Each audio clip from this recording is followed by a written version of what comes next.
Vedeli ste, že najpesimistickejší filozof histórie žil skutočne šťastný a usporiadaný život? Arthur Schopenhauer napísal, že život je v podstate utrpenie spôsobené nekonečným túžením. Paradoxne, sám mal perfektnú rutinu.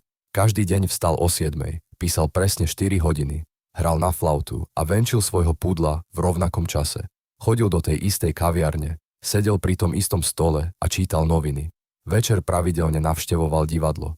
Schopenhauer učil, že existujú 3 úniky z utrpenia. Umenie, súcit a asketizmus. Tieto dočasne oslobodzujú od vôle žiť. Jeho ponurá filozofia paradoxne inšpirovala optimistov ako Nietzsche, Freud a Jung. Postavili na jeho poznatkoch o nevedomých púdoch a sile umenia. Schopenhauer objavil niečo prevratné.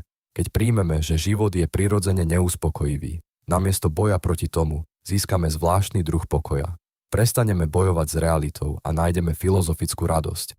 Niekedy najhlbšia múdrosť prichádza z prijatia toho, čo nemôžeme zmeniť.